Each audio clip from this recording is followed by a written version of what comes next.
Hello guys, welcome to React Today as part of the World's Whale Project.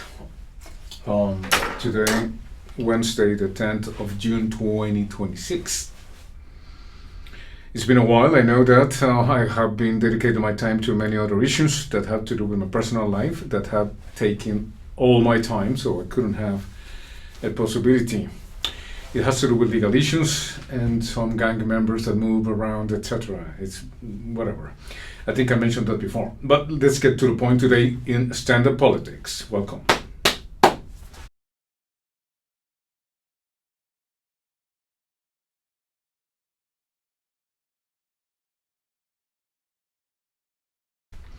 All right, so Donald Trump, the President of the United States of Israel, because he's not of America, we have proven that in this show all the time, is now saying that he is the king. And what happened is that he went to a basketball game and he was booed because he was saluting like a military. Like he represented the military service or Pete Hegseth,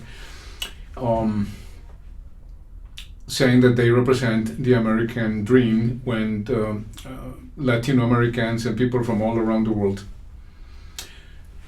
goes to America in order to say, okay, the only chance I have is go to the military, they're going to give me citizenship, they're going to give me education, so I go to the army or die trying. Well, many people not only have died trying, but after they have come back with wounds or without wounds, the wounds happen after, because the American people that have served in the military, for Israel and the interest of Israel using America in order to conquer the New Jerusalem, whatever they want to believe it is, in their terms since the creation of the State of Israel. They believe that Americans should die and have to die, and everybody around the world have to die because of the State of Israel, because it's in the Bible. And the creation of the State of Israel in 1948 is the reason why. Because they are the elect ones by God. One God that we don't understand or believe in, not real Christians. There's 40 to 70 million people, Christian evangelicals, more than 1,000 pastors every year giving a tour and a brainwash in order to say, hey, believe what the Bible says. Genesis 3, we have debunked that absurd idea for you Christians that are looking for real peace and real commitment. And that commitment is to see the truth, so the truth can set us free. It doesn't matter if we're Christian evangelicals, Catholics, Mennonites, whatever. To the point that Armenians are saying, okay, we are also part of Jerusalem. We were part of Jerusalem. The majority of the people don't know that there's Muslims, Christians, Jews, and Armenians in Jerusalem. But the Armenians are never mentioned because they are considered to be a minority. And not only that, is not explained by any priest, Jew, rabbi, or imam in the context of Jerusalem itself. And the history behind it is very long. I agree with that. But the point that in this program have always made is that the United States is not the United States of America, it's the United States of Israel. We have demonstrated that many times and many occasions in past programs. Israel's Bezalel Smotrich has officially been handed down some new sanctions by 4 separate countries, and it's in regard to the settler violence that's been carried out against the Palestinian people in the West Bank. More Palestinian land in the West Bank has been annexed off for illegal Israeli settlements. We have seen the type of violence that's been carried out against the Palestinian people, and at the center of that happens to be Bezalel Smotrich, who's the finance minister of Israel. Now, France, according to the Times of Israel, has barred Israel's finance minister Bezalel Smotrich, 4 leaders of settler organizations, and 21 violent settlers from entering the country. The French foreign minister announced just today. And there are other countries involved in this. So it's France, Canada, Norway, and the UK, which is good to hear. Israel reacted, unsurprisingly, with anger and has accused these countries of engaging in anti-Semitism. But obviously, that is a weak and flimsy response to something that we have all witnessed with our own 2 eyes when it comes to the terrorism carried out in the West Bank. And so we have one member of the Israeli government saying, this is within the defense ministry, saying that pushing for the economic collapse of the Palestinian Authority and its deleterious consequences on the Palestinian population is what they're carrying out. So I want to understand what's happening behind the scenes to finally get these countries to do something about the Gaza genocide, or in this case, about the illegal settlements in the West Bank. And luckily here to share what he knows about this story is Wally Rashid, a content creator who I admire, who happens to be Palestinian. And Rashid also has some family members in the West Bank as well. Wally, thank you so much for joining us. Thanks so much for having me on, Anna. I appreciate it. I appreciate you letting me know about this story to begin with. It's not really being widely reported in the US at the moment, but I do want some clarity about it. And I, more importantly, want to know what your role has been in the past when it comes to pushing the Biden government to do something about settler violence in the West Bank. But before we get to all of that, Wally, if you don't mind, can you share a little bit about your own family and what they've experienced in the West Bank? Yeah, so I'm Palestinian. Both sides of my family are from the same village in the West Bank. It's a small village, less than 2,000 people. It's called Burin, and it's deep in the West Bank. It's in the Northwest Bank near Nablus, one of the large Palestinian cities.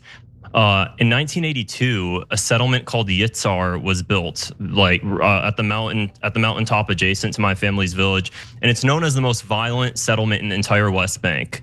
The rabbi at Yitzhar, the yeshiva at Yitzhar, which is the religious school, he was previously charged in Israeli prison because he promoted the murder of non-Jewish babies. He wrote an entire book on why non-Jewish babies should be murdered. Anybody that poses a threat to Israel. I mean, these people are so violent that they attack and justify the murder of the IDF. And if you think, it's just hard to grapple your head around the fact that that's how violent these people are, because the IDF to me is just like the epitome of just pure evil at this point. But they don't think that they're doing enough. So my family, they've been living in the village, and there's Palestinian villages all around this mountaintop, and these settlers, they just come down from the mountaintop and they terrorize Palestinians. Sometimes they'll just go ahead and put on, some sort of military uniform. They'll pretend they're the IDF, and these are like 14-year-olds plus. A lot of them just really young guys, and they're given M16 rifles that come from the US. And they just go around terrorizing Palestinians, murdering Palestinians. Settlers in the West Bank have less than a 1% conviction rate, while Palestinians have over a 99% conviction rate. So nothing really happens to them. They're kind of just I feel like they're just hunting Palestinians, honestly. I think it's a mistake, and this is not a criticism of you at all. It's just a widely accepted term. We call Israeli settlers. They're terrorists. This is what terrorists do. You're telling me that this guy literally wrote a book justifying the slaughter of Gentile infants? Yeah, his name is Rabbi Yitzhak Shapira. There's a really famous pic of him just in handcuffs in Israel. He's a well-known rabbi. Him and then another rabbi named Rabbi Ginsburg. They're the two. They wrote an entire book. It was called the blank Torah, the man's Torah, or something along those lines. But it's very well known. There's so many there's so many articles on this. So it's Rabbi Ginsburg and Rabbi Yitzhak Shapira. I urge everybody to just search their names up. And they just promoted the book. They said that anybody that could be a threat to Israel, so even if it's a 1-year-old baby, because they assume that baby is going to grow up to be a threat to Israel, it's justified to murder that baby. That's insane. Absolutely insane. And the Palestinians, they just can't, they can't do anything. If a Palestinian tries to defend themselves, well, then they're an extremist and they're just gonna go ahead and get killed. So basically you're just, my family's just sitting ducks, and they genuinely can't even do anything. I've wanted, they can't, there's nothing they could do. If they speak out, the eye symbol, like the Big Brother symbol, the IDF has those eye symbols all across the West Bank, like on flyers, just kind of the evil eye symbol. And there's all these signs in Arabic, and they say, we're watching over you. Anything you post online about what's happening, we'll charge you with supporting terrorism. So if you simply record and you post it online, you're now a terrorist for just exposing what these people are doing to you. Let me just say, there are these stories that keep popping up in regard to anti-Zionist protesters protesting in front of synagogues, where these Zionist groups will literally use synagogues in order to facilitate the sale of illegal Israeli settlements in the West Bank. And then the way our media covers it makes it appear as though, oh, these violent anti-Semitic mobs are attacking worshipers at a synagogue in New York City. But it's really important for you guys to understand what's actually happening here. The protesters are actually doing the right thing, using a synagogue, a place of worship, in order to carry out these dirty deals, these dirty sales of properties that sit on blood-soaked land. It's just so disgusting how our media provides cover for the illegal settlements, provides cover for the Zionists who carry out these events inside synagogues, and at the same time they defame the protesters who are calling out this disgusting behavior. Anyway, I sound like Cenk today. I'm attacking the media. No. You're 100% right, and I'm glad you brought that up, because you know that congressman, his name is Congressman Stutzman, the one who brought up, he was really pushing Section 224 recently to fuse the Israeli and the U.S. military. That congressman is working now with an organization called American Friends of Judea and Samaria. So that congressman that worked with Netanyahu, the one that got the letter from Netanyahu saying thank you for adopting this Section 224, he's working with this organization now that's fully composed of Israeli settlers, like in the West Bank, on the head of this organization. They're based out of New York and Miami, and right now, aside from just the federal level, they're going to state governments. This government of Tennessee, the state government, just passed legislation now recognizing the term Judea and Samaria in replacement of the West Bank in all state documents. And they're hopping from state to state to push this, already working at the federal level. This is a relatively new organization. They're lobbying them, they're calling themselves the AIPAC of the West Bank, or the AIPAC of Judea and Samaria. That's how they define themselves. So I mean, they're working behind the scenes really quickly. So talk to me a little bit about your work during the Biden administration to basically push for sanctions against some of these settlers, and what your experience was doing that. Yeah, so during the Biden administration, there was an executive order called Executive Order 1144 or 44115, I believe. And basically, it was just it's the one that they're trying to push now, but it's the West Bank Violence Prevention Act. That's really what the executive order did. So anybody, and not just Palestinians, by the way, anybody, whether a Palestinian or Israeli, committed violence in the West Bank or led to the displacement of Palestinians, the US government would sanction them. And this is adopted, this is adopted in a lot of countries right now, especially in Europe. So at the time when settlers were terrorizing my family, I was working with an organization called DAWN, Democracy for the Arab World Now. And they had a team of sanction attorneys, and we were submitting sanctions to the State Department. They required like a lot of evidence. So, I was asking everybody in my family's villages, surrounding villages, for as much evidence as possible, really getting photos of these settlers' faces, putting identities to them. And we submitted the sanctions to the State Department, and we ended up freezing the assets of the head of security at the settlement next to my family's village, which on the ground, that really doesn't do anything. And I'm gonna be honest, if anything, it actually ends up annoying them and pissing them off more, or bothering them more. That's what happened today with Bezalel Smotrich.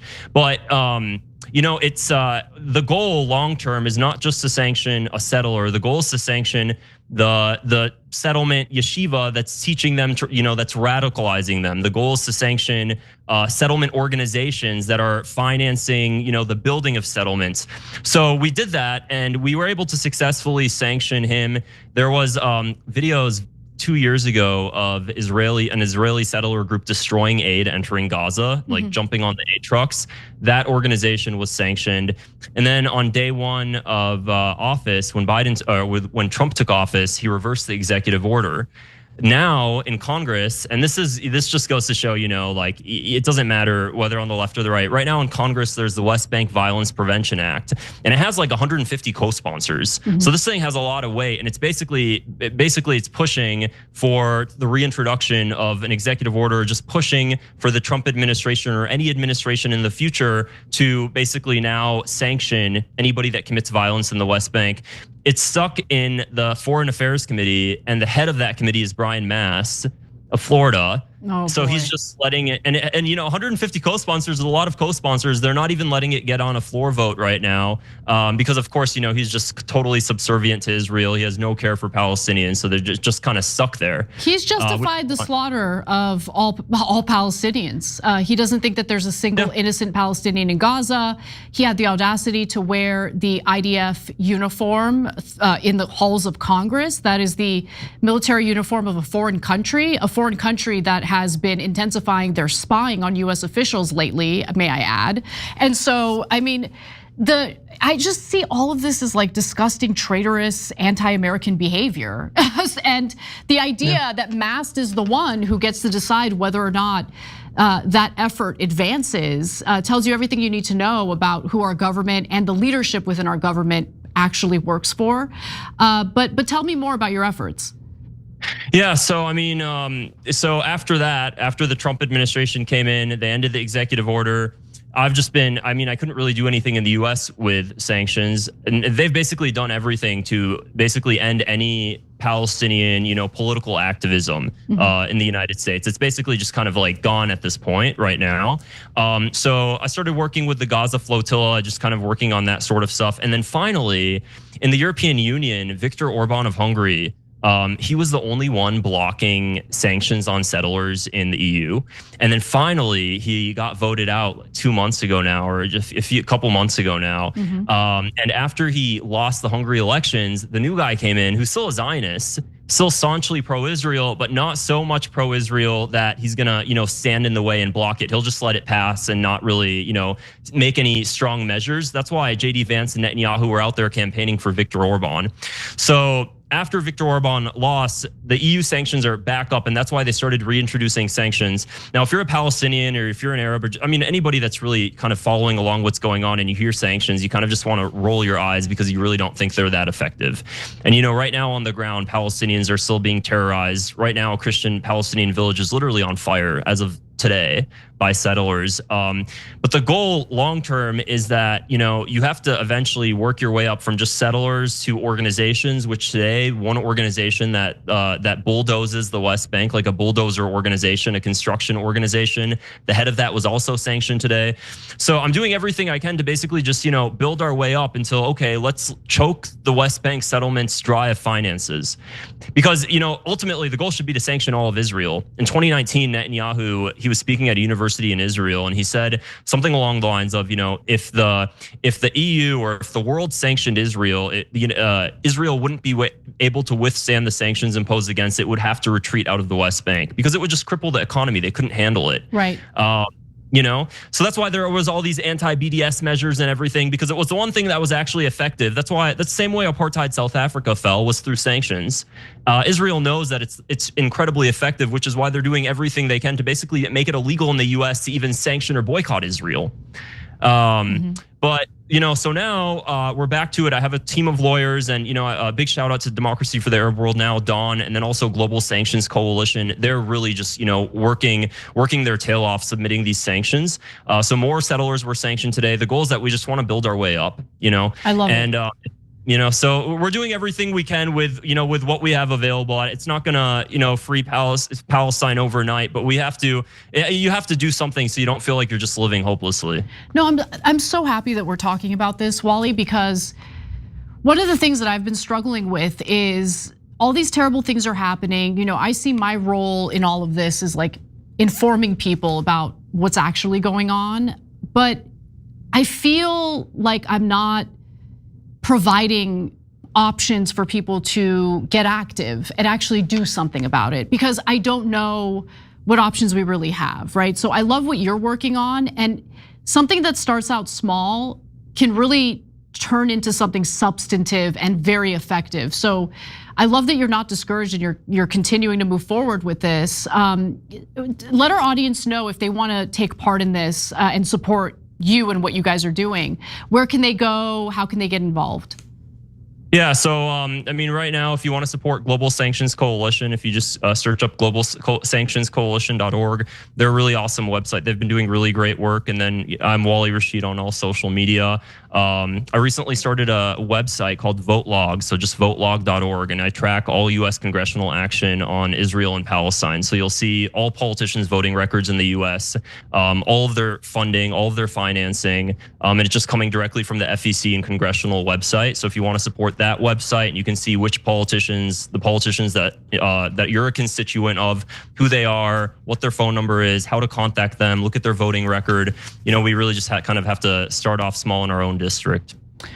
So, okay, I gotta ask you one final question, and I hope you don't take any offense to it. But on a scale of 1 to 10, 10 being the most jealous, how jealous is clavicular when it comes to your own cheekbones? Oh, get out of here. You're too sweet. No, I think I'm jealous of your cheekbones. It's good lighting. I have good lighting. That's all it is. You're amazing, Wally. I love your content. I love what you're doing. My heart goes out to your family. I can't imagine what it must feel like knowing you have family in the West Bank and seeing all these videos of these terrorists going around stealing people's homes, terrorizing people, killing people, including, by the way, Palestinian Americans, American citizens who happen to be in the West Bank at the time.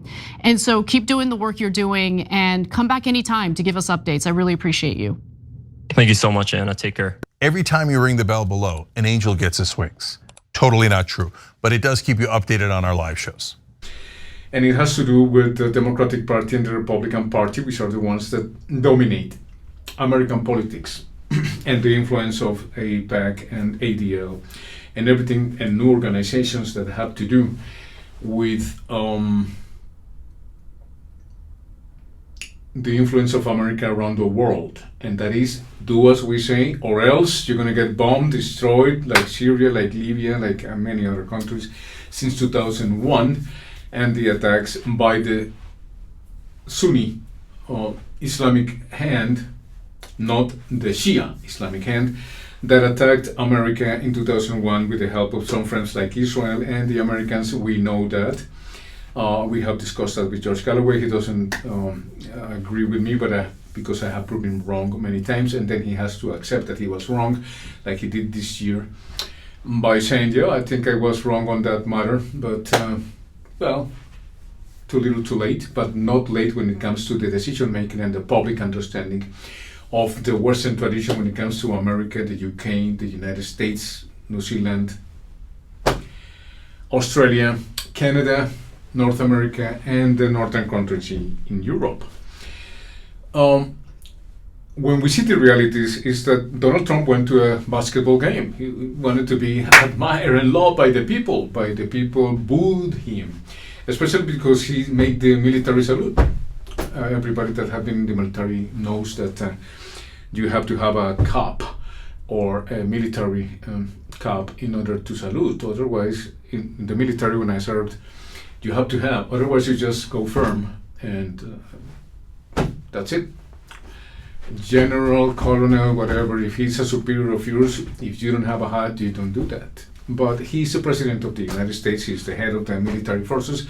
So let's give him that prerogative so that he can do that. And when he does that, the people just, what? He wanted to say hello to people when he have taken healthcare out of them, when he have destituted people of hundreds of thousands of jobs, when he doesn't recognize the healthcare system in any way whatsoever, when he gave it to Dodge, a private corporation handled by one of the rich, if not the richest person in the world, that have been given contracts without our permission or will, because we just trusted, well, I'm not an American, I'm a Canadian.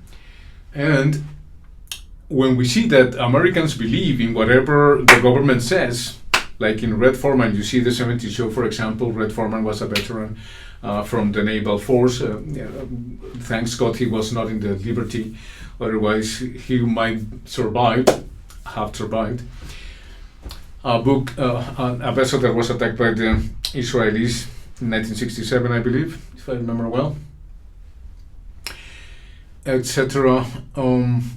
So we understand that people booed the president of the United States because he's not the president of America. He's the president of Israel. He said it himself, remember? Hey, I think I'm going to run for president or prime minister in Israel because they love me so much that they might vote for me. He said it openly.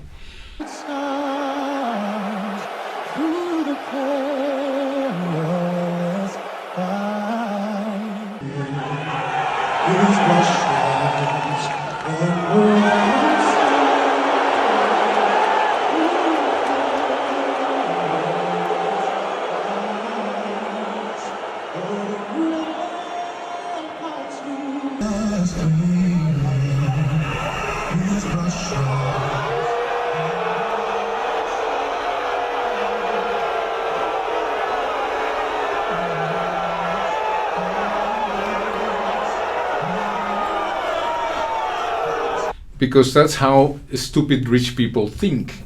I have nothing against rich people. You can be as rich as you want. Be rich, make money, yeah, absolutely. But don't affect public policy by taking away from the people what they need the most, because you want all that money for yourself. And that's what private companies do. And they're growing in power, and they're growing in third parties' disposition in order to take from the people what is theirs. And that is happening in Canada, and that is exactly why I'm fighting for, and I couldn't make a program before, because there's a third party, a private corporation that is wanting to take my money, and I might be evicted from my place where I have lived for more than 10 years in this community, wonderful community, because a third party private corporation is trying to take my money. And I said, no, you don't provide the services. You cannot take my money. I refuse to pay you because I have to pay thousands of dollars according to them. And that dispute is going on. And it has taken the last 2 weeks out of myself. I have no time. I have lost sleep, etc. because of this issue. And that's the reason why I didn't update it. So welcome to my new subscribers. Thank you guys for subscribing up. Please don't leave. Tell others that this channel and my personal life, like what we oppose here in Canada, we can be accused and being targeted by the Israeli lobby in Canada. This is not a conspiracy theory. You have seen how the Conservative Party and the Liberal Party are always behind Israel, no matter what. There's denunciations of the foreign minister, this woman, that because I disagree with her in many ways. She was part with Christian Freeland when the pandemic days, accusing us and telling us Canadians that didn't use the vaccine that we were terrorists. Like the last prime minister said to us, call us a fringe minority and terrorist and etc. And that he's a Zionist. I am a Zionist, he said. Oh my God, killing babies, women and children, Catholics, Christians, it doesn't matter. They aim to the head, to any part of the body, to children. And he's okay with it because he's a Zionist, man, you know. And the Prime Minister of Israel, of course, having fun doing whatever he's doing, which is a genocide now in Lebanon. The Gaza War, which the world has watched with horror and a UN commission has described as genocide, seems to have become doctrine for Israel. And now it seems they want to apply that doctrine in Lebanon. הדחיה תראה כמו ח'אן יונס. צה"ל מתמרן לתוך שטח לבנון לתפיסת קו הגנה קדמי, מחסל מחבלי חיזבאללה והורס את תשתיות הטרור שהוקמו שם, וזאת בהתאם למודל רפיח ובית חנון. Rafah, Beit Hanun, Israel reduced both cities to heaps of rubble, and along the way, killed more than 72,000 people, many of whom were women and children. In Lebanon, the number of people killed by Israeli bombings grows by the day, and Israeli attacks on medical infrastructure have targeted hospitals and killed dozens of healthcare workers, including a 16-year-old volunteer. So for audio listeners, Israel Katz, who's basically Israel's defense minister, said, yeah, we're going to use the Rafah model in Lebanon. They just say it, guys. They just say it. They just say it. So like, For those who think I'm a rabid anti-Semite because I simply repeat what the Israeli officials say, what do you want from me? Do you want me to pretend like they're not saying it? Because they're saying it out loud. And you know what? I choose to believe them. Why don't you believe them? Why are you pretending like Israel Katz didn't just say, we are gonna do to South Lebanon what we did to the Palestinians in Gaza, what we did to the Palestinians in Rafah? They're leveling homes. They're displacing literally over 1 million Lebanese people. When is enough enough? Can someone please explain that to me? When is enough enough? How long did it take for the international community to try to fight the Nazi regime? I want to know. And how long is it going to take for the international community to finally fight back against this brutality? I don't care what anyone calls me. What's happening is wrong and it should be called out. So let's talk about the death toll here. Let's take a look. Courtney Bonneau, one of the independent journalists who risks her life every day to give us the facts. She reports on the ground. She shared the latest death toll figures. So as you can see, the Lebanese Ministry of Health indicates that 2,124 people have been killed and 6,921 wounded in Israeli attacks since March 2nd. Since March 2nd, guys. A little over a month. The Gaza model is being implemented here in Lebanon. Next, it could be your country. Don't think you're safe from the violence of the ruling class. I think that's an important warning to keep in mind. But I want to get into the numbers a little more here because 88 medical workers have been killed. You think that's an accident? That's no accident. By the way, 88 medical workers have been killed since March 2nd. I want to be clear about that.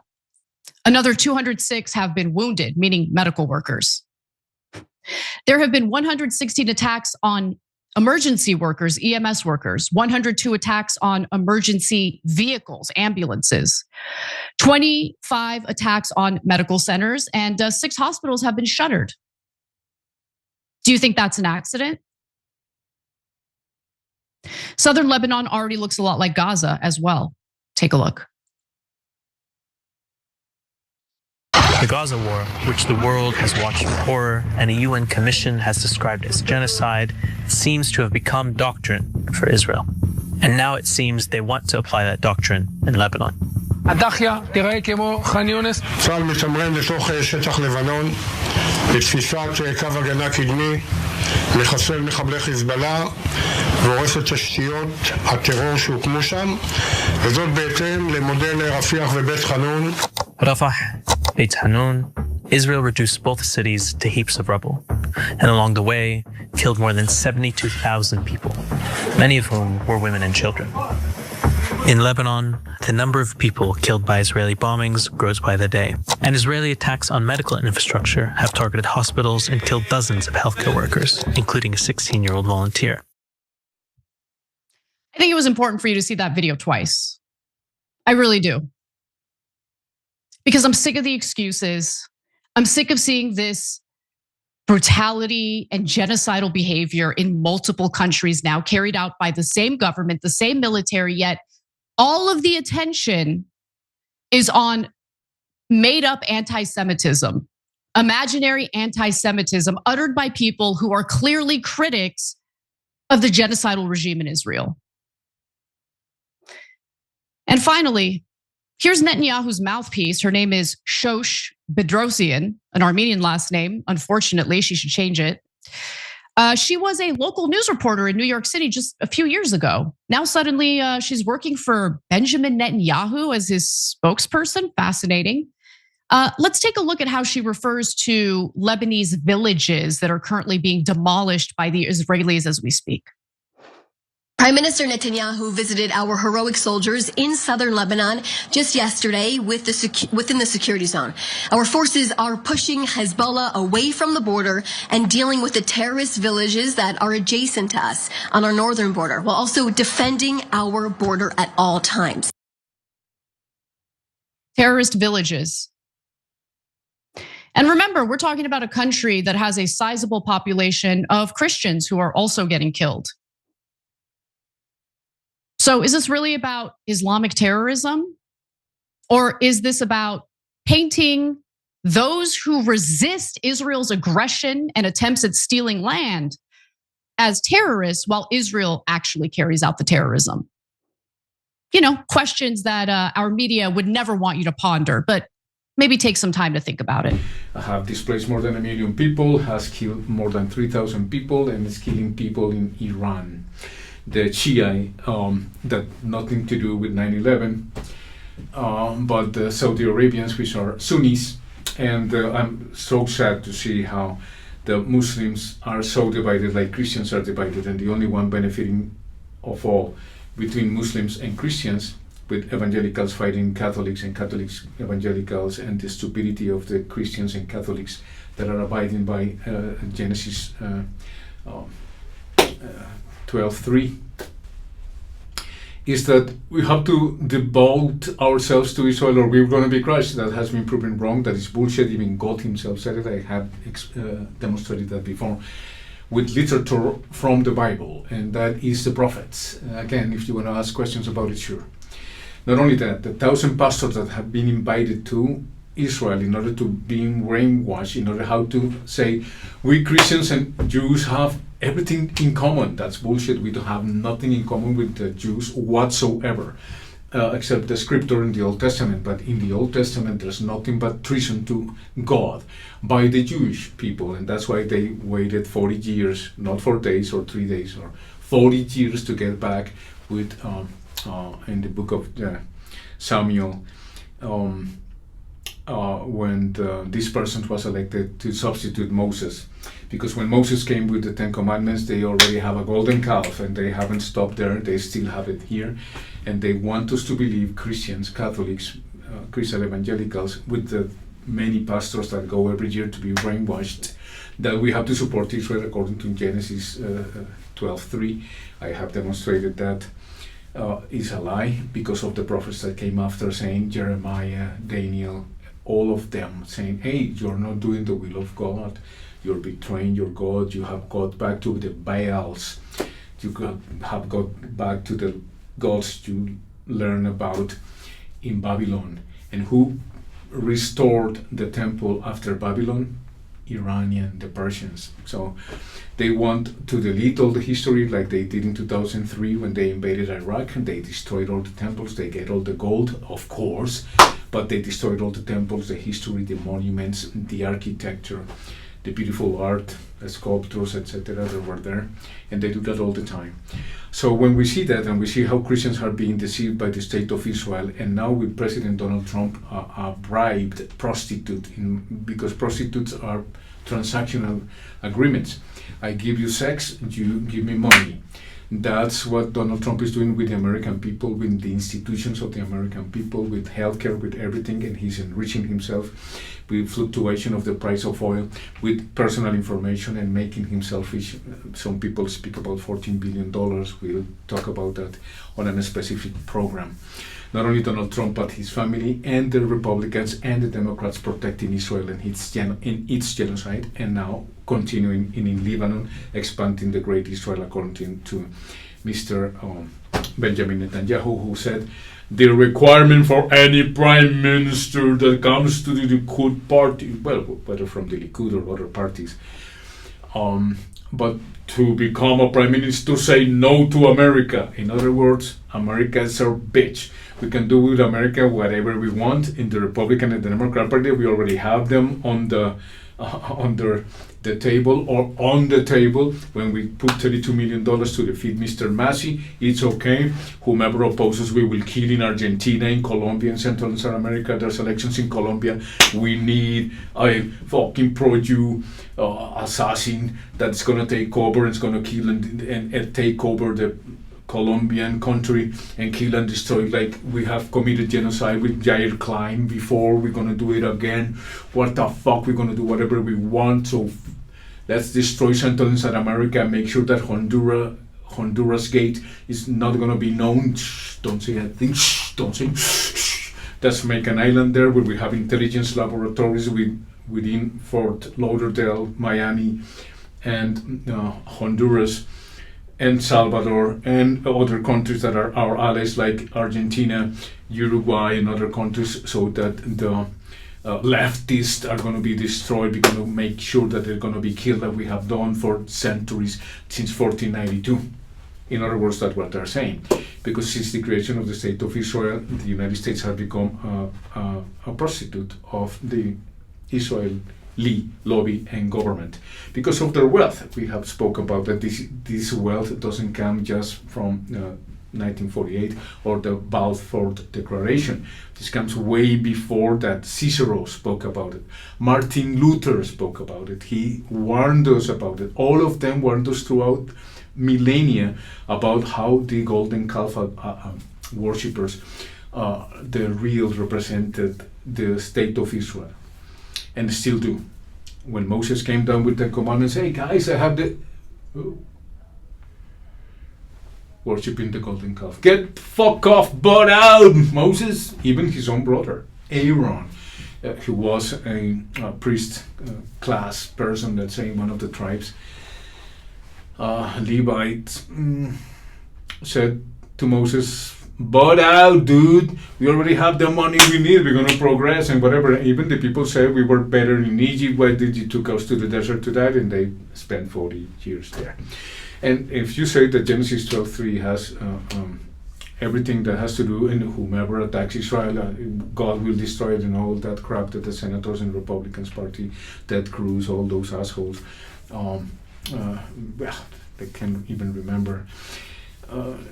They're still at work, as we can see in the next commentary by Democracy Now! Let's take a look to some news today so that we can understand the context of this program. Welcome to Democracy Now!, democracynow.org, the War and Peace Report. I'm Amy Goodman. This morning, President Trump posted on Truth Social, Iran's taken too long to negotiate a ceasefire deal and will now have to, quote-unquote, pay the price. This comes as the U.S. military says it completed strikes against Iran that were reportedly in response to the downing of a U.S. Apache helicopter near the Strait of Hormuz. Iranian state media is reporting around 20,000 Iranians have lost access to drinking water after 2 reservoirs were reportedly hit by U.S. strikes. 2 U.S. officials told CNN the Apache helicopter was brought down by an Iranian drone and said it was unclear whether the helicopter was intentionally targeted. An Apache helicopter cost between $52 million to over $100 million, while an Iranian Shahed drone cost roughly $35,000 to make. Iran said it launched retaliatory strikes on U.S. targets in the region. This morning, Iran's Revolutionary Guard said they had carried out missile and drone attacks on U.S. military bases in Jordan, Kuwait, and Bahrain. In Lebanon, Israeli strikes killed at least 8 people in the city of Tyre, despite Iran warning it would resume attacks against Israel if the strikes continued. The Israeli military issued new evacuation orders for Tyre, including its Christian quarter, for the first time. Across southern Lebanon, Israeli air and artillery strikes killed at least 13 people Tuesday. Since March, Israel's killed at least 3,600 people, according to the Lebanese Health Ministry. A fifth of the population has been displaced, over 1 million people. A new report by the United Nations says armed groups and police units in Gaza have beaten, maimed, and publicly executed dozens of Palestinians. The UN documented hundreds of cases of extrajudicial punishment, including, quote, kneecapping, bone breaking with metal pipes or cement bricks, and beatings, unquote. Al Jazeera's reported certain armed groups in Gaza have been known to serve as Israeli agents and that Israel's provided weapons and other assistance for these groups to oppose Hamas. In related news, Dr. Hussam Abu Safia, the director of Kamel Adwan Hospital in northern Gaza, who was detained by Israeli forces in December 2024, has been reportedly transferred to another prison and placed in solitary confinement, according to the Israeli group Physicians for Human Rights.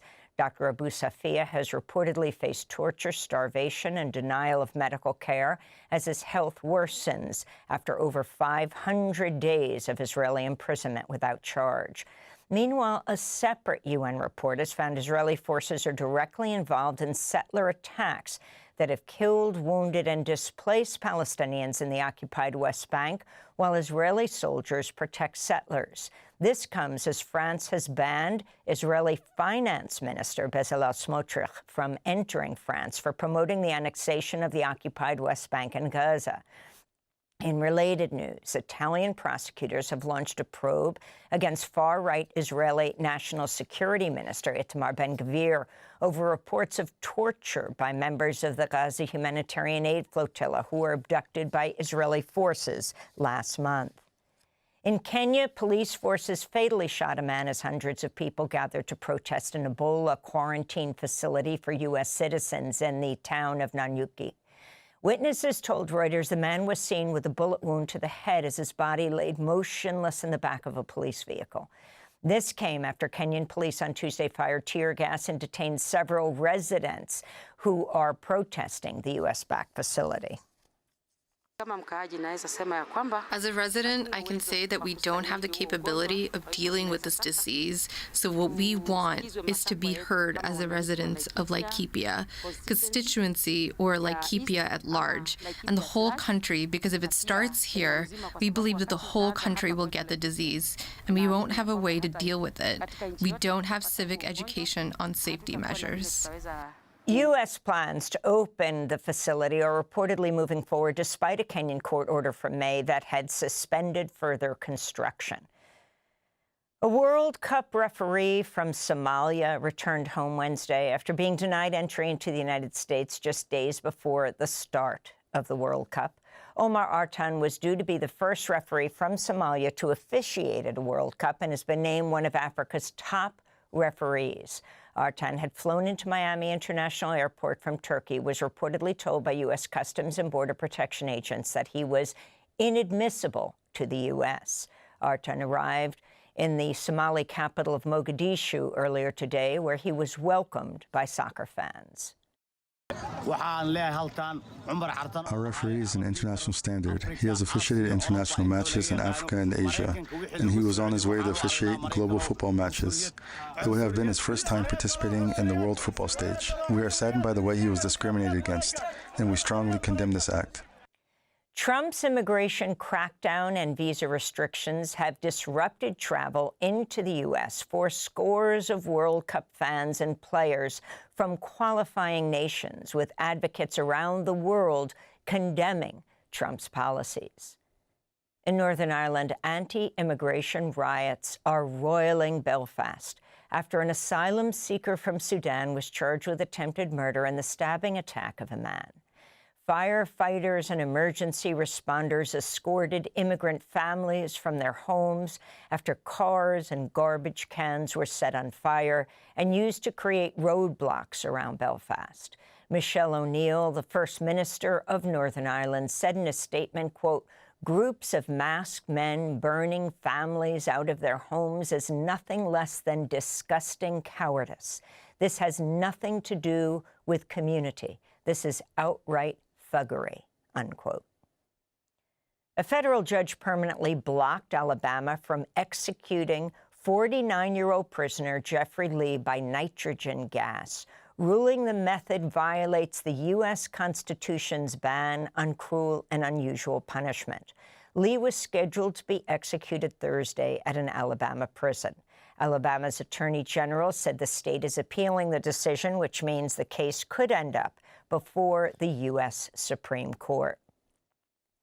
House Republicans have approved a $70 billion budget reconciliation package to fund President Trump's immigration crackdown through the end of his term, again bypassing Congress's annual appropriations process. The measure now heads to Trump's desk to be signed into law, ending a months-long funding standoff between Republicans and Democrats following the fatal shootings of Alex Preti and Renee Good in Minneapolis. This funding package comes in addition to the $170 billion already approved for ICE and Border Patrol last year as part of Trump's so-called One Big Beautiful Bill. Democratic Congressmember Maxwell Frost said on social media, quote, "Instead of investing in you and ensuring you can afford your health care, groceries, or rent, They chose to hand $70 billion to agencies operating without any guardrails while terrorizing and brutalizing our communities, Congressman Frost wrote. In more immigration news, an investigation by the Associated Press has found the Trump administration separated dozens of immigrant children from their parents for a second time. These families had been previously separated during Trump's first term as he enforced his so-called zero-tolerance policy, leading to hundreds of children being ripped from their parents at the U.S.-Mexico border. Trump officials have re-separated the families in violation of a landmark legal settlement that was meant to reunite immigrant children with their parents. Under Trump's second term, some of these parents have been detained in ICE jails and others wrongfully deported and forced to leave their children in the U.S. Meanwhile, an estimated 500 babies and toddlers have been reportedly jailed by ICE since Trump's return to the White House. On Capitol Hill, Leslie Groff, the former assistant of the late convicted sex offender Jeffrey Epstein, testified before the House Oversight Committee behind closed doors Tuesday. Groff worked for Epstein for nearly 20 years. Her name appears more than 150,000 times in the Justice Department's Epstein files. Groff scheduled massages for Epstein from women as well as meetings with influential people. Microsoft's co-founder Bill Gates is set to speak to the same House panel today. The Trump family's promoting commemorative coins for an Ultimate Fighting Championship UFC fight scheduled for June 14th on the White House South Lawn. The event is set to take place on President Trump's 80th birthday, being framed, though, as part of the U.S.'s 250th anniversary celebration. The coins feature Trump's face and range from a silver version priced at nearly $250 to a gold medallion costing just under $12,000. The White House is also restricting press access to the event, handing the UFC control over which journalists receive credentials. Most reporters will be relegated to viewing screens at a nearby park or hotel and will be barred from their usual workspaces, including the briefing room. And voters headed to the polls for primary elections in 4 states Tuesday: South Carolina, Maine, Nevada, and North Dakota. In Maine, 41-year-old oysterman Marine veteran Graham Plattner won the state's Democratic primary for Senate. Despite a series of controversies, Plattner defeated the state's governor, Janet Mills, by winning 72% of the vote. He will now face incumbent Senator Republican Susan Collins, who ran unopposed in the GOP primary. She's seeking a 6th term in the U.S. Senate. This is Graham Plattner speaking in Blue Hill, Maine, at his victory party Tuesday night. Now, the truth is, Susan Collins doesn't serve us. She serves Donald Trump. She serves the Epstein class. She serves her corporate donors and the corrupt political system that has rigged the economy against us. She does not serve us, and so we will defeat Susan Collins. We will take back this Senate seat. We will take back our power. And when we do, I want you to imagine what it will feel like when we hold Trump and his criminal enterprise to account. You can see our coverage of the Maine Senate race at democracynow.org. In South Carolina, Republican Congressmember Nancy Mace lost in the GOP primary for governor. She came in 5th place. Trump-backed Pamela Yvette, South Carolina's lieutenant governor, and Alan Wilson, the state's attorney general, advanced to a runoff. It's the latest victory for President Trump after his ousting of Republican Congressmember Thomas Massie of Kentucky, who, along with Mace, was one of 4 House Republicans to join a vote compelling the Justice Department to release all of the Epstein files.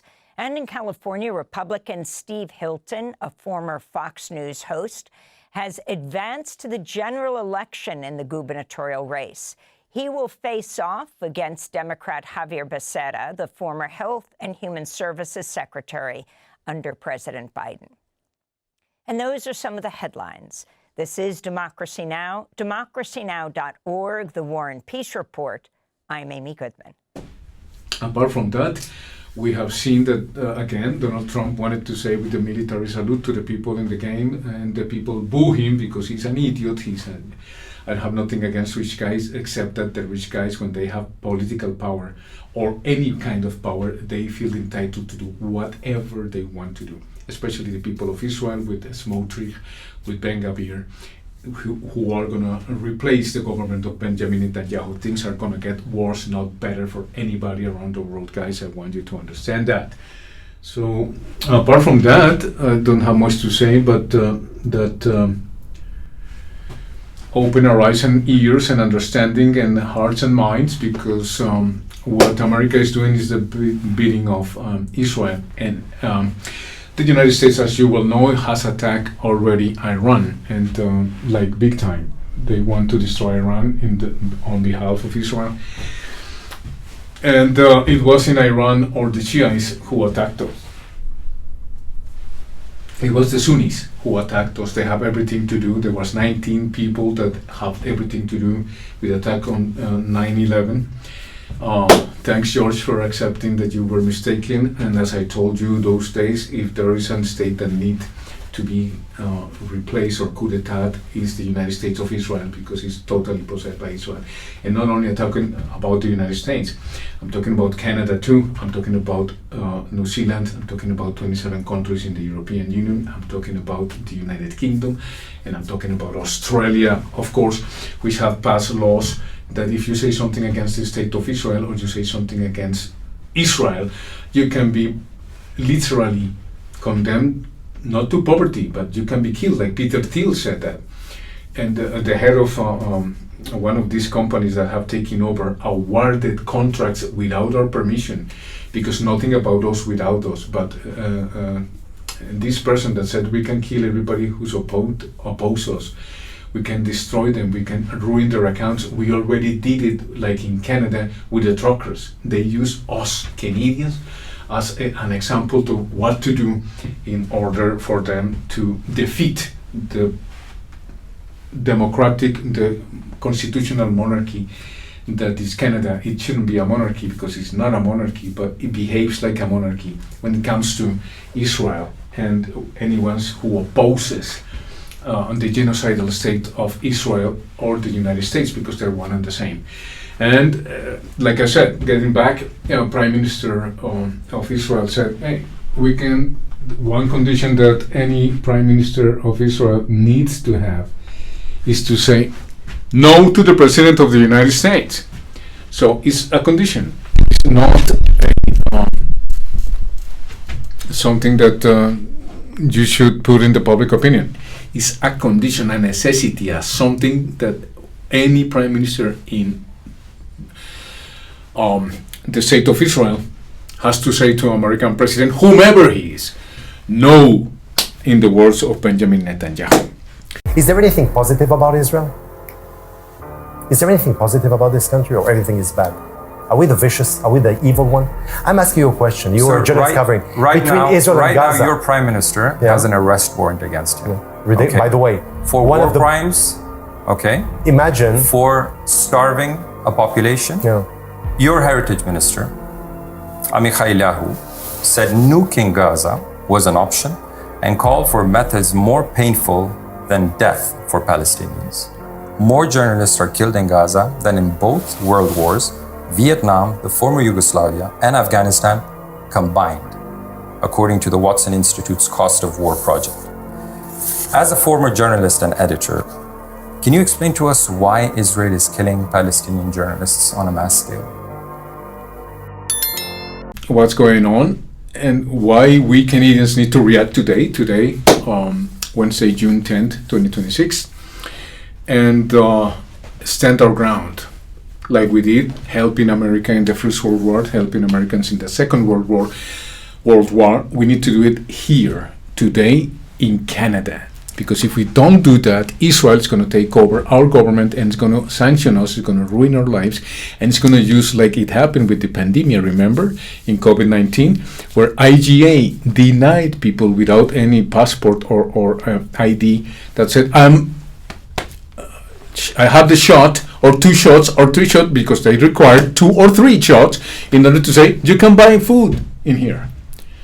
In other words, you could have died here in Canada, in the Maritimes, because IGA denied people to buy food because they said, I don't believe in the World Health Organization measurement that we have to use a vaccine that has not completed the process, which takes 4 to 5 years, in order to guarantee that the vaccine is effective and the second side effects or the side effects are controlled or minimized whatsoever. We, the people that didn't use or vaccinate ourselves and are still here, and we are still here,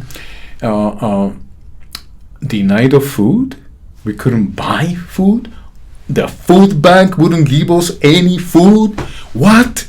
And Chrystia Freeland was insulted the other day, as you know, because she was called what she really is and what the government of Mr. Justin Trudeau represented for us Canadians, the majority of us. Of course, there's people that are going to protect their idiocy, and they will never recognize that they were wrong, which is a big mistake, especially for Canadians. Canadians are characterized around the world for peacemakers, and that means when you're a peacemaker, it's because you recognize when you were wrong.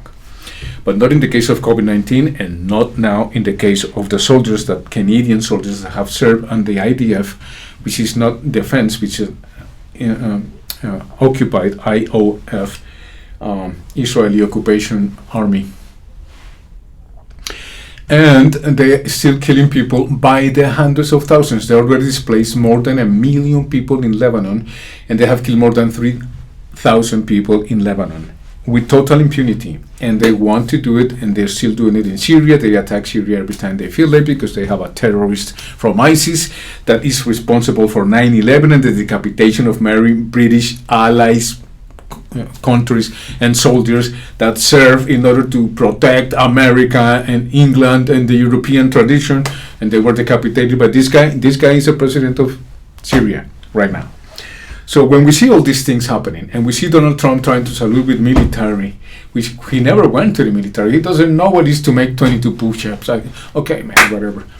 So, and he is claiming to be, because he's the head of the forces in the United States, he might have the right to do that without a cap, a military cap or something. Yes, of course, as a civilian, but will be the only civilian with that possibility. Otherwise, any ex-military or military will know that you don't salute. At least when I was educated in the military, I only salute with a hat or a head cap or whatever was necessary in the military. Otherwise, you just go firm and say yes or no or respond.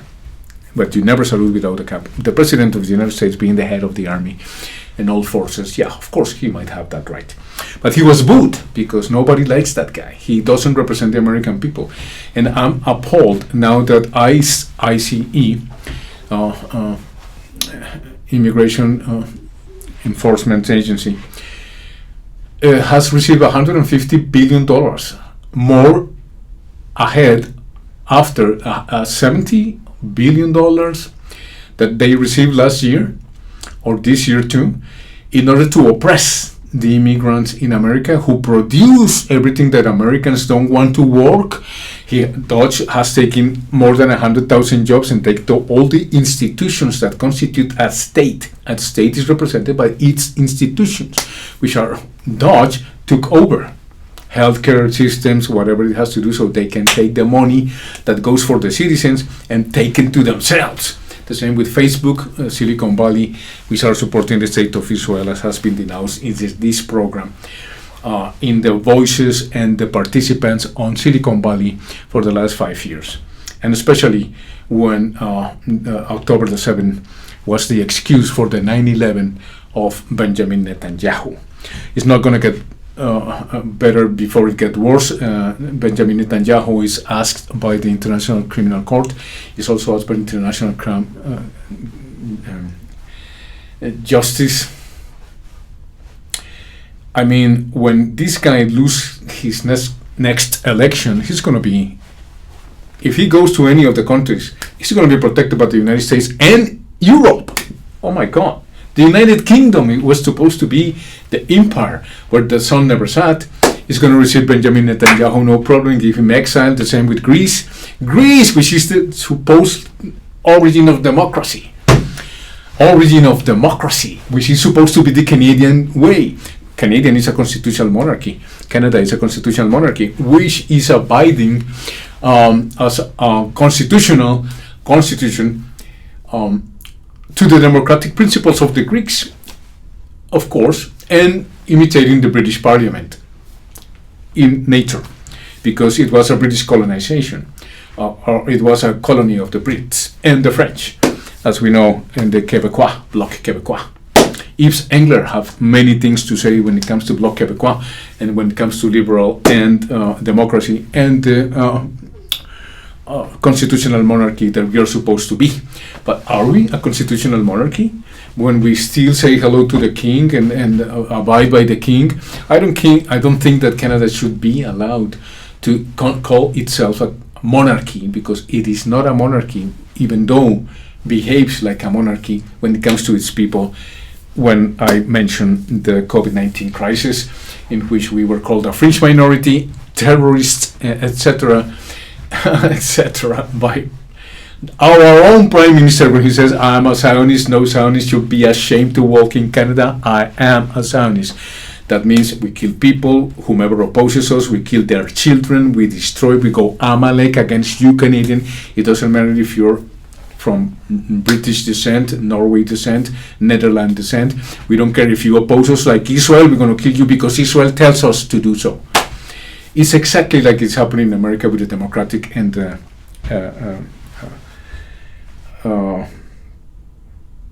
Republican Party since 1948. But I will say since the Balfour Declaration, when Woodrow Wilson says, "Welcome all the money."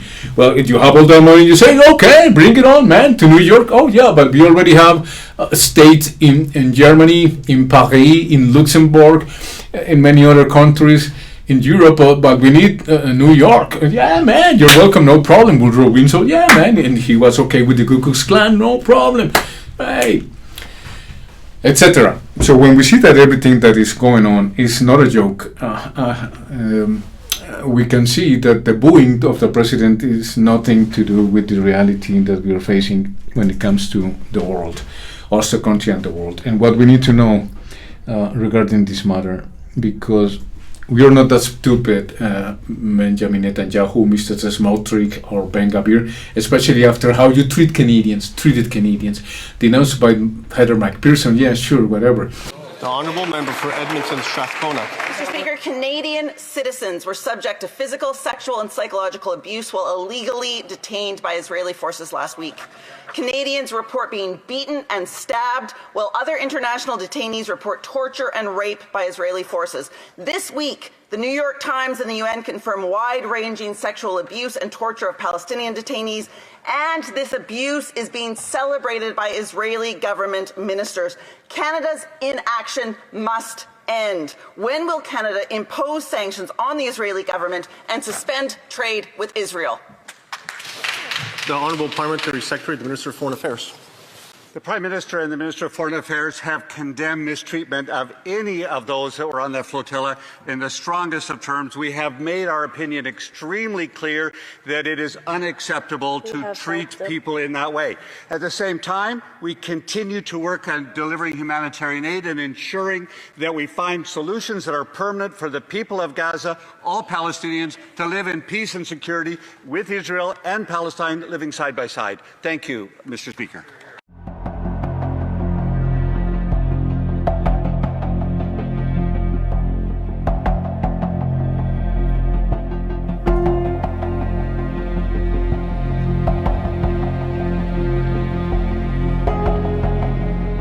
An NDP, but I should be in Parliament in Canada and denounce many other things, because this is not new. This is just what we have discovered in the last 3 years of genocide committed against Palestine, and now against Libya, Lebanon, and it already happened in Libya, already happened in Afghanistan, and already happened in Somalia, and already happened. Remember, 7 countries in 5 years. We have proven that more than once. So the question is, what is Canada going to do about it? How are we going to react to this matter? Because it's on us, the people, to react today on politics matter and stand-up politics what is it that Canadians are going to do about it? But Canadians have gone to the Israeli occupation forces to kill innocent people, and they come home to have wonderful careers, wonderful banking, wonderful support. Oh, you serve in the military? Yeah, I went to Israel. From Israel, we went to Palestine. We occupied territory. We are killing people, displacing people in the West territories, in the West Bank that we call Samaria and Judea, and we kill a lot of people there. Yeah, well, that's what we do, and we have fun doing it. And now I'm going to invest. If you give me a loan, I want to invest the CIBC or the Royal Bank of Canada. Yeah, give me a loan, and I can buy land there. And Canada, sure, no problem. What?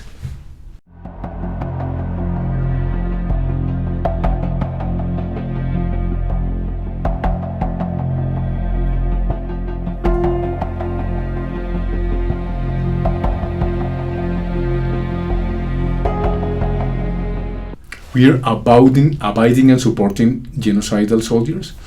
Every soldier knows that we soldiers are trained to fight other soldiers, and those soldiers are supposed to be the enemy. But is the enemy the innocent people, the woman, the Catholic woman and her daughter that got sniped down in a Catholic church that was destroyed by the Israeli occupation forces, and then the woman and her daughter are trying to get out, and this sniper shoot them in the head or kill them. And the girl that was shot 300 times with her family, and then they shot her down. Or the Canadian and European people that said, hey, we're going to deliver some food, and woo, they took a jeep. Hey, we have 3 jeeps, man. Okay, why are you here? Yeah, we're going to deliver. And all of a sudden, boom, boom, boom, boom, boom, they go get attacked. Canadian, Americans. It doesn't matter if you're blue-eyed, European descendant, Scottish, Netherlander, whatever. They kill us all. They kill us all. They have no difference. And we have to tell and abide by that. And the ex-prime minister says, I'm a Zionist. Well, I'm not a Zionist. You, prime minister, should be detained and explain to the Canadian people, why are you a genocidal friend? Because what Israel is doing, according to international court, international crime court, and to Albanese, Francesca Albanese, in the United Nations, with hundreds and thousands of proof that you're a criminal, Mr. Netanyahu, Smotrich, Ben-Gvir, supported by Canada, in the head of Chrystia Freeland, all this Minister of Foreign Affairs, that says, yeah, we oppose what Israel is doing, but she was when the pandemic happened with Mrs. Chrystia Freeland, who was insulted, well deserved, by somebody that told her what she needs to know, and that's not only for her, that's for all the government of Mr. Justin Trudeau, and Justin Trudeau, who have to explain, all of them, all his cabinet have to explain in the International Court of Justice what they supported. Thousands murdered because of you. How many children have you orphaned? You monster! You Zionist Nazi dog! And I see you out there, Jesse! You're disgusting! You're disgusting! You're a monster! What do you have to say for yourself, you animal? You disgusting animal! You're a fucking Nazi, Bishop Freeland! You're the butcher of Gaza! Those souls will haunt you for the rest of your life! You animal! And you go around with a book deal? You making money off of genocide? You disgusting dog! You disgusting animal! Who do you think you are? Robbing people of their money, of taxpayer money, to fund Nazis! You're disgusting! They should haunt you for the rest of your life! You disgusting animal! Zionist dog! And every soldier, every citizen that went to the Israeli occupying forces needs to have an explanation. What did you do there? How many people you killed? Like it happened in Colombia. A Nuremberg trial 4.0, because 4.0 is what we need. We have artificial intelligence against us. They are surveilling us. We need to use those same instruments in order to identify those soldiers, those citizens, those prime ministers, those people in government, beginning with ex-prime minister Justin Trudeau, as they do with us citizens, to ruin our lives, take our bank accounts away, like Senator Graham is saying in the United States and some here in Canada, that we need to be ruined and destroy our lives against the Constitution and Bill of Rights and Freedoms of the Canadians that we fought for. I will fight for Canada if it was necessary. Absolutely, I'm a Canadian citizen. But would I fight for justice above the Canadian when Canadian government is corrupt? Absolutely. I have to say to Canada government, you are corrupt. We disagree with you, and we have that right is in the Constitution and in the Bill of Rights and Freedoms of Canadians. We have dedicated our company to the service of the West and the United States of America, and we're super proud of the role we play, especially in places we can't talk about. And we love our success in the U.S. and globally. Also, you know, we are doing in the United Kingdom and many other places. Palantir is here to disrupt and make the institutions we partner with the very best in the world, and when it's necessary, to scare enemies and on occasion kill them. And we hope you're in favor of that. We hope you're enjoying being a partner, and we're really happy and very, very focused on what we're doing. The left, the Democratic Party, it's like the empire. They're all imperial stormtroopers. And you know, we're the ragtag rebel alliance, and it's a uncomfortably diverse, heterogeneous group, and you have, you know, I don't know, a teenage Chewbacca and a Princess Leia type character, and then we have a autistic C-3PO policy wonk person, and it is it's a ragtag rebel alliance against the empire. Americans are the most loving, God-fearing, fair, least discriminatory people on the planet, and they want to know that if you're waking up and thinking about harming American citizens, or if American citizens are taken hostage and kept in dungeons, or if you're a foreign power sending fentanyl to poison our people, something really bad is going to happen to you and your friends and your cousins and your bank account and your mistress and whoever was involved. So by saying this, I'm just reporting what's going on around the world. The United States just attacked Iran, bombing the hell out of it. Sure, many people would say good, but they didn't attack us. It was Saudi Arabia who attacked us in 9/11. And since that, terrorism is a word that has been used and abused and misused by the United States. And with such a corrupt president as we can see, the United States and in Europe and New Zealand and the Western tradition itself, Australia adopting whatever Israel tells them, it tells us, the country and the world, that it's not only the United States of Israel which is being corrupt, even their main parties, but it's also the United Kingdom with Keir Starmer, which is the most unpopular prime minister of the last 10 years, even though in the last 10 years there have been way many prime ministers that are very unpopular, but they are all supported of the United States of Israel politics when it comes to war, etc. But on their own, Saskia Sassin mentioned about poverty in Europe, poverty in the UK. She has not been taken on account. Why is that? Because the governments of the European Union are not being representative of their peoples. They're corrupt as United States is corrupt. Fuck all of these wars of the Israeli lobby. Liz Cheney is Hillary Clinton, is Nikki Haley, is Mike Pompeo, is all of the neocon warhawks. They're exactly the same. And just so you understand, who the neoconservatives are the American vanguard of the Israeli lobby. America is not threatened by anyone, okay? We have two giant oceans around us, a gigantic nuclear arsenal. The idea that anyone can even convince you that Iran poses some threat to the United States of America, all these wars are bullshit. Fuck the wars, support peace and free markets and laissez-faire government and prosperity. Ursula von der Leyen went to Mexico recently, the election to make trade with Mexico, because Sheinbaum is of Jewish origin. But that doesn't mean that she's not for the people. I don't expect any surprises when it comes to Venezuela, because Venezuela is already sold out. That new president already sold out the companies and the Bolivarian spirit that Colonel Chavez protected, giving people life, giving people prosperity, giving poor people social issues like the social democracies that Norway, Denmark, Finland, Netherlands are.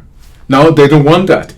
not for Denmark, not for Finland, not for Sweden, not for the northern countries, because it's supposed to be communism, Stalinism, and all that crap in the name of Israel. But protect Israel that is committing genocide and is impoverishing people, is taking over social issues and privatizing everything in order to displace millions of people with Bill Gates and all this fucking rich Peter Thiel and this that I forget their name when I get thinking about these guys, because of their evil attitude against their own peoples in the socialist democracies that were examples before to imitate all around the world. But now they come to America and say, I was in Sweden, I was in Finland, I was in Spain, I was in these countries, beautiful countries, what a social grounds, etc., but not in America. No healthcare for anybody, people in poverty, drug addiction, women. And the solution by many is say, destroy Mexican cartels, legalize this stuff, educate people, assholes. That's the only way. President Petro has demonstrated that for more than last 4 years. He has seized more than 23 to 27 tons of cocaine. And you need to attack the root problem. And it's not the cultivator, it's the people that benefit from it. And that include Albanians, Americans, Europeans, Hollanders, Dutch, etc. Legalize that shit. Just stop the fucking game of being corrupt. But if some country have proven to be corrupt, it's the United States of Israel. It's the most corrupt country in the world. The president of the United States has fluctuated and gambled with the fluctuation of prices on Wall Street in the market, making himself billions of dollars. People speak about $14 billion for Donald Trump alone, plus his son-in-law, Jared Kushner, that is for the state of Israel and the extraction of oil and gas from ocean and land in Gaza state in order for them to provide Europe through the Adriatic, because, you know, his wife, Ivanka Trump, said, we discover a beautiful place. Discover a beautiful place in the Adriatic where we can build a hotel and we walk and we swim there. And now we found a beautiful place for us to live, and we're going to build a hotel there without the permission of the Albanians. Don't do what I did. Don't wait till the bombs are actually falling or thousands more have died before you do what I wish I'd done years earlier in 64 or even 61 on the nuclear issue, and that is reveal the truth that you know, the dangerous truths that are being withheld by the government at whatever cost to yourself, whatever risk that may take. Consider doing that, because a war's worth of lives may be at stake. Or in the case of the two existential crises I'm talking about, the future of humanity is at stake. That's the way of the rich. We just go take over. Milei loves that. Many countries in Central and South America, they're right-wingers, etc., leaving the billions of people behind, out of education, out of possibilities, without work, without possibilities, just impoverished, living in dungeons where the water rots beside them, with kids there.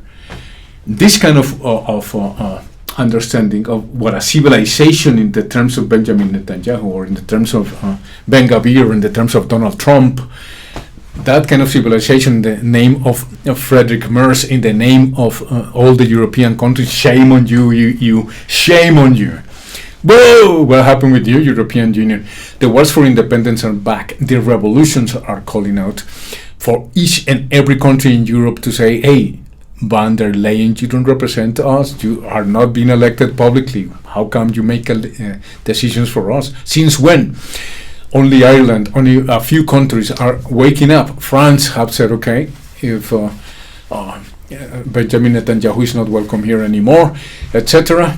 Why? After 3 years of genocide. But it took so long for the International Court of Justice or the International Criminal Court to come to that decision.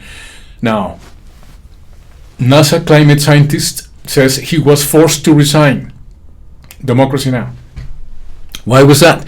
Because he's telling us, the country and the world, that the fires that are happening for the last 10 years are not natural. They are provoked intentionally, whether by people, like it happened in Argentina, where Israeli people were found with grenades and incendiary grenades. I'm not saying that this has been covered by this channel before. We begin with Argentina. A fast-moving wildfire swept through the south in the heart of Patagonia.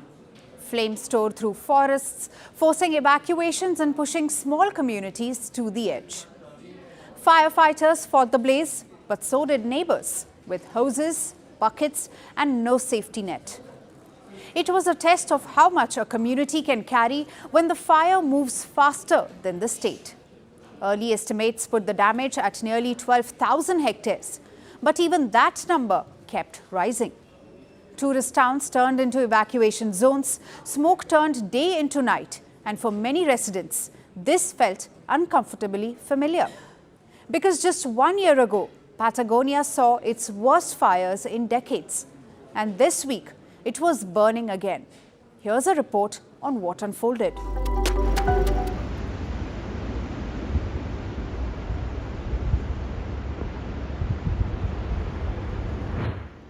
Fire swept across southern Argentina.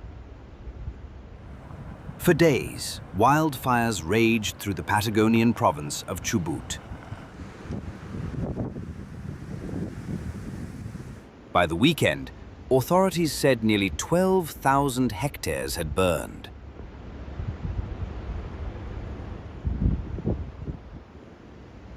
Native forests, planted pines, scrubland, all turned to ash.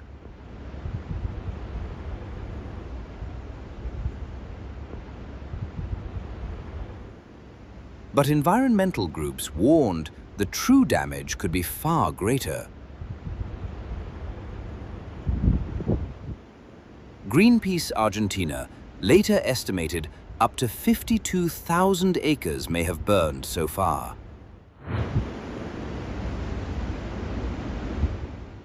Officials say the fire broke out in the Andes region.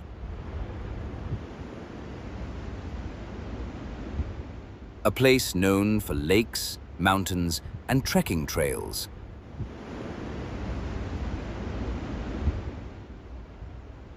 But this time, tourism gave way to evacuation.